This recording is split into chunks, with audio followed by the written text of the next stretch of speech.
My late wife Carol used to say I had two great loves in my life, her and the lumber yard I built from nothing. She was right about both. When she passed 7 years ago from a long illness that took everything we had saved, I kept the yard going not for money, but because it was the last thing she ever told me to hold on to. "Don't sell it, Walter," she whispered from her hospital bed. "It's Daniel's future." I nodded and promised her I would protect it. I intended to keep that promise. So when my son handed me a letter, not a phone call, not a conversation, a letter telling me I was no longer welcome at the business I had spent 31 years building, and that he needed a wire transfer of $212,000 to fund the expansion he and his new partner had already committed to, without telling me, I did not yell. I did not slam my fist on the table. I sat in my kitchen with a cup of coffee that had gone cold, read the letter twice, folded it carefully along its original crease, and placed it in the drawer beside my reading glasses. Then I picked up the phone and called my old friend Raymond. "Let me take you back to where this started, because none of it makes sense without the full picture. I built Calloway Timber Supply from a single flatbed truck and a lease on a half-acre lot outside of Asheville, North Carolina. My father taught me the lumber trade when I was 14 years old, and by the time I was 26, I knew enough to do it on my own. Carol worked the phones from our kitchen table during the first 3 years. We ate a lot of pasta and skipped a lot of vacations. We did not complain. The yard grew. We hired people, bought better equipment, expanded the lease, bought the property outright. By the time Daniel was born, the business was stable. By the time he started high school, it was genuinely successful. I raised my son inside that yard. He rode in the forklift beside me when he was 7. He learned how to read a board-foot calculation before he learned how to drive. When he was 16, he spent summers loading trucks, and I paid him a real wage so he would understand that money came from work and not from wishes. He was a good kid. He was curious and funny, and he had his mother's patience and her way of making people feel immediately at ease. I loved him more than I have ever been able to say out loud, which I suppose is something many men of my generation carry as a quiet regret. After college, he came back to Asheville. I expected he might want to try something else first. Young people need to wander. I understand that, but he came straight home and asked if he could work alongside me. I said yes without hesitation. We spent 2 years working every department together, and then I began stepping back, giving him more responsibility, letting him run the day-to-day while I handled the supplier relationships I had spent decades building. It was the most natural transition I could have imagined. Raymond told me I was lucky. He was right. Then my son met Victoria. She came into his life at a Chamber of Commerce dinner he attended without me. He called me the next morning, sounding like a different person. Lighter, faster, like someone had turned up the volume on everything. I was happy for him. He deserved someone who made him feel that way. Carol had done that for me, and I knew what a gift it was. I met Victoria for the first time about 6 weeks later at a Sunday dinner at my house. She arrived in a car that cost more than my first 2 years of revenue at the yard, dressed beautifully, and spent most of the meal asking very detailed questions about the business, not out of curiosity, it turned out, but out of calculation. She wanted to know our annual revenue, our supplier contracts, whether we owned or leased the equipment, whether I had other investors, or if it was wholly family-owned. I answered honestly because I had no reason not to. She was charming and attentive, and I remember thinking she reminded me a little of a real estate agent I once met who shook your hand like she had always been your friend. Over the next 8 months, everything shifted so gradually I almost didn't notice. My son started coming in later. He began deferring decisions that used to take him 10 minutes. He started talking about rebranding and scaling our digital presence and repositioning the business for a premium market segment. These were not phrases Daniel used before Victoria. I listened carefully and asked questions because I wanted to understand, not because I was threatened. Some of his ideas had genuine merit. Others seemed designed to impress someone rather than improve anything. Victoria, I learned through my son's enthusiastic updates, had started a consulting firm 3 years earlier that helped legacy businesses modernize. She had a following on Instagram that she mentioned often.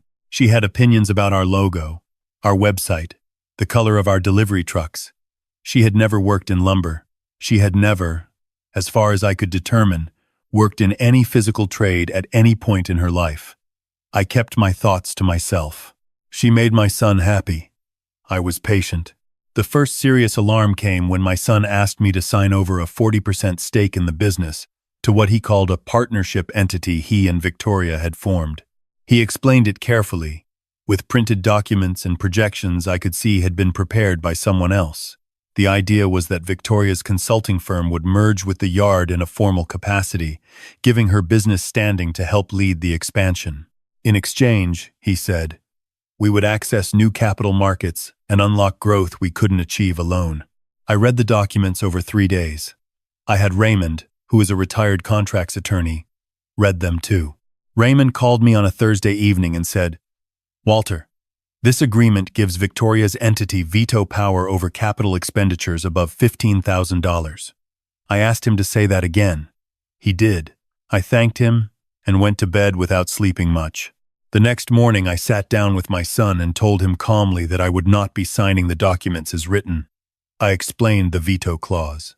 I explained that I was happy to formalize Victoria's role and compensate her for genuine consulting work, but that I would not surrender operational control of a business I had built over 3 decades to an entity I had no history with. I said all of this without raising my voice. My son listened. He said he understood. He said he would talk to her. What I did not know was that while he said he understood, he had already mentally committed to the plan.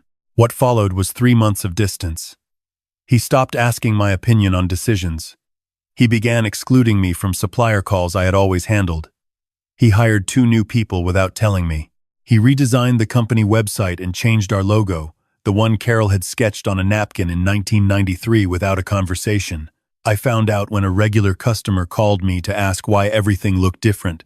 I asked my son about it. He said the business needed to evolve. He said I was too attached to the way things had always been done. He said, and this is the sentence I have replayed more times than I can count, Victoria thinks your involvement is actually slowing us down.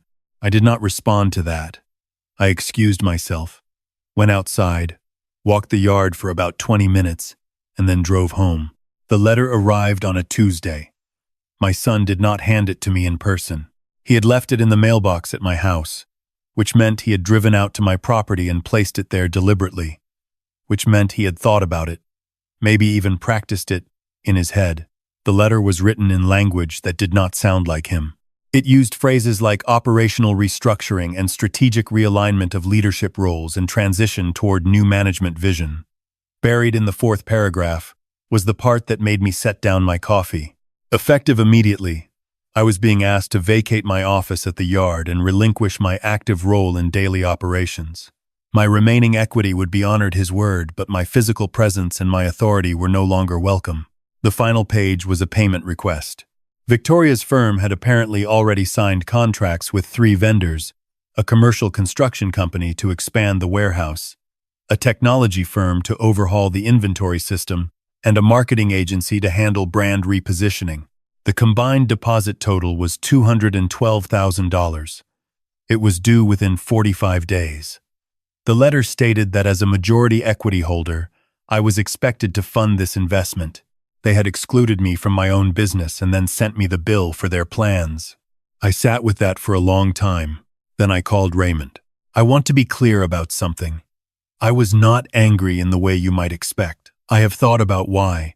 And the best I can explain it is that the hurt went so deep it bypassed anger entirely and came out the other side as something very cold and very clear. I knew exactly what I needed to do. I knew exactly what I had the right to do. And I understood, with a calm that surprised even me, that the best thing I could do for my son, the only thing that might actually wake him up, was to let him experience the full weight of what he had chosen. Raymond and I met at his kitchen table the following morning. I brought the letter, the original business documents, and the partnership proposal my son had asked me to sign 3 months earlier. Raymond spent 2 hours reviewing everything. When he finished, he looked at me over the top of his reading glasses and said, Walter, they haven't actually changed the ownership structure. You never signed the partnership agreement. You still hold controlling interest. Every contract those vendors signed is pending your financing. Without your capital, none of it moves.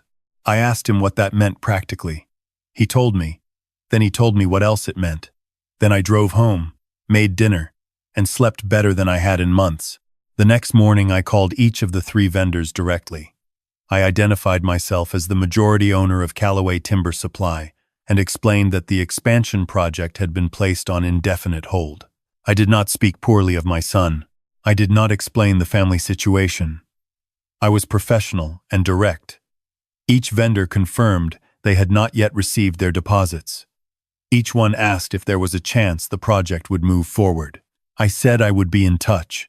Then I called our primary bank, where I had held the business accounts for 19 years, and spoke with the branch manager, a woman named Patricia who had known me since she was a junior loan officer. I told her I would be moving the business accounts to a different institution and that I wanted the transfer initiated within the week. Patricia was surprised but professional. She asked if there was anything she could do. I thanked her and said no. Next, I contacted our 3 largest lumber suppliers, relationships I had built personally over years. Men and women who called me by my first name and who knew my voice on the phone immediately. I let each of them know that billing and payment authorization would be handled directly by me until further notice, and that any changes to account status would require my personal confirmation. Not one of them questioned it. They trusted me. That trust had been earned the slow, honest way. I then called a commercial real estate attorney, not Raymond. Someone else. Someone who specialized in closely held business disputes, and asked for a full accounting of my rights as the majority equity holder of record.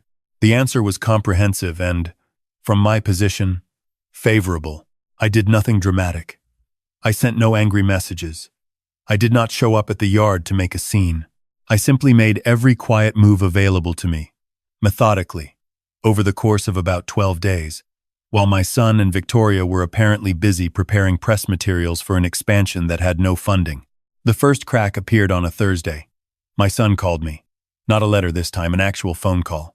His voice was different from the version I had been dealing with for the past several months. Shorter, tighter. He said the construction company had contacted him to say the deposit authorization had been put on hold. He asked if I knew anything about it. I told him yes. There was a pause that lasted several seconds. He asked me why. I told him I thought we should talk in person before any large financial commitments were made. He said the commitments had already been made. I said the commitments had been made without my knowledge or consent as the controlling equity holder, and that I would be happy to have a full conversation about the path forward, but that I was not prepared to fund a plan I had not been part of creating. He said Victoria had already announced the expansion publicly on her social media. I said I was sorry to hear that, because it was going to create a difficult situation. He hung up. The second crack came 4 days later. The technology vendor had also called, apparently asking about the deposit timeline. Victoria, from what I later pieced together, had told both vendors the funds were being processed and would arrive imminently. They were not. The marketing agency, the third vendor, had already done preliminary work based on the expectation of being paid. When payment did not materialize, they paused the project and sent a formal notice. My son called again on a Sunday afternoon. This time he did not ask questions. He said I was sabotaging the business out of spite.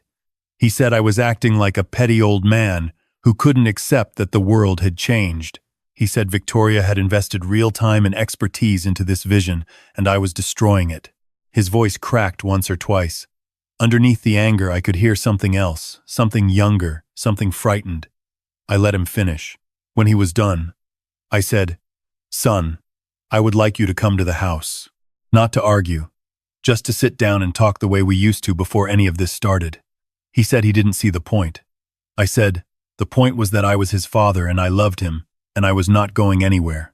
There was a long silence. Then he said he would think about it. He came 3 days later. Without Victoria. He sat across from me at the same kitchen table where his mother used to help him with math homework. He looked tired in a way that had nothing to do with sleep. I made coffee. I did not begin with accusations. I asked him how he was doing genuinely, the way I used to ask when he came home from a hard day at the yard. He looked at me like he was trying to figure out if it was a trick. When he realized it wasn't, something in his face loosened.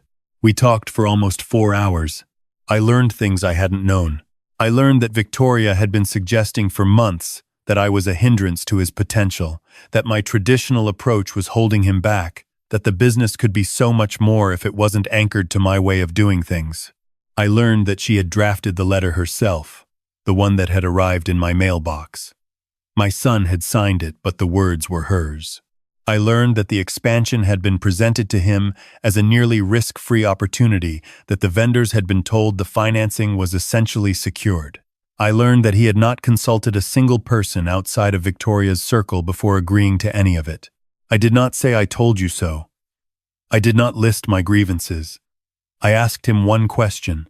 I said, "Did you believe in this plan because you thought it was right, or because you needed her to see you as someone who could pull it off?" He was quiet for a long time. Then he said, quietly, "I don't know. Maybe both." I nodded. I told him that was an honest answer, and I respected it. I told him about the suppliers, about the bank, about the vendors, not as a demonstration of power, but as a transparency he deserved. I told him that I had not done any of it out of revenge. I had done it because I needed him to feel the full reality of the situation, because I knew that as long as Victoria was managing the narrative, he would only ever see what she wanted him to see. He needed to feel the weight of it himself. He listened to all of it without interrupting. Then he said something that I will carry with me for the rest of my life. He said, "Dad, I sent you a letter telling you that you weren't wanted at your own business. How are you sitting here talking to me like that didn't happen?" I looked at him for a moment, and then I said, "Because you are my son, and that doesn't change. And because your mother spent 31 years making sure I understood that the people we love don't have to earn it back every time they make a mistake. They just have to want to do better."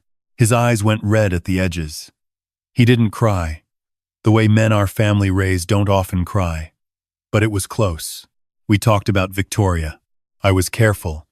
I did not attack her character wholesale, because I did not know her well enough to be fully fair, and because I knew that an attack on her would make him defend her. I asked questions. Instead, I asked whether she had ever acknowledged a mistake in front of him, whether she had ever said she was wrong about something, whether her plans for the business had ever included a scenario where she wasn't at the center. He answered slowly, working it out as he spoke. By the end, he was the one drawing the conclusions, not me. He asked me what I thought should happen next. I told him the business needed to be stabilized first. I told him the vendors could be renegotiated. The deposits hadn't been paid, so there was no financial damage, only reputational awkwardness. I told him the bank accounts could be moved back or kept at the new institution, whichever made more operational sense. I told him I was willing to fund a real expansion, a thoughtful one developed collaboratively, with proper due diligence and planning that included both of us and excluded no one with a legitimate stake. I told him that his leadership was real and that I had always intended for the yard to be his. That had never changed. He asked me if I wanted him to ask Victoria to step back from the business. I told him that was his decision, not mine. I told him his personal relationship was his own. But I told him that whoever participated in the business going forward needed to understand that it was built on trust and mutual respect, and that those things could not be bypassed through paperwork and social media announcements.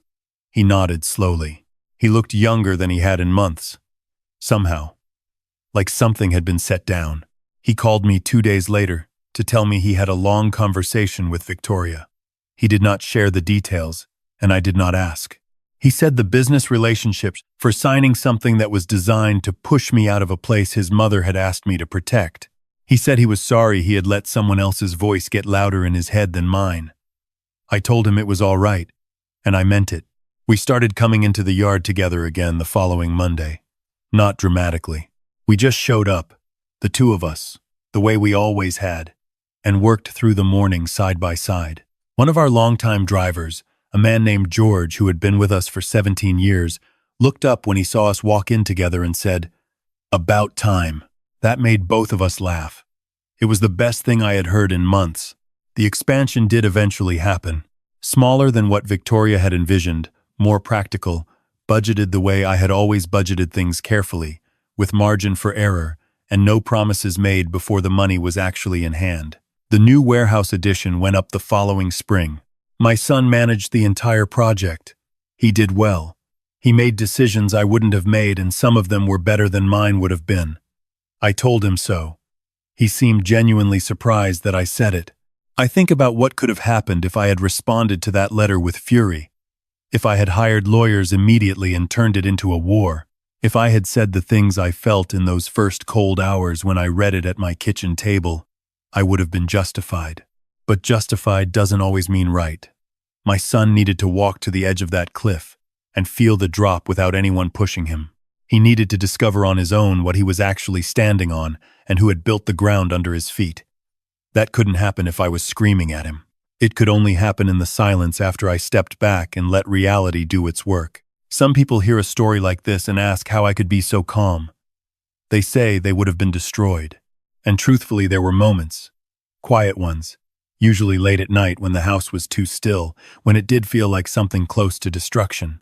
But Carol raised me to believe that the measure of a man wasn't how hard he could hit, it was how steady he could stand. And if you can stand steady long enough, sometimes the people you love find their way back to where they were always supposed to be. The yard will be my son's one day. That was always the plan. Carol knew it before I ever said it out loud. On the wall behind my desk, there is a photograph taken in 1994. Carol and me standing in front of the first real sign we ever put up for the business. She is laughing at something I must have just said. I look impossibly young. The sign behind us is slightly crooked. We didn't notice until after the photo was developed, and by then we thought it was funny, so we left it that way for years before anyone straightened it. My son has seen that photo every day of his working life. I hope when he looks at it, he understands what it actually cost and what it actually meant. Not the money, the showing up, the staying. That's what I tried to teach him. I believe, finally, he is beginning to understand.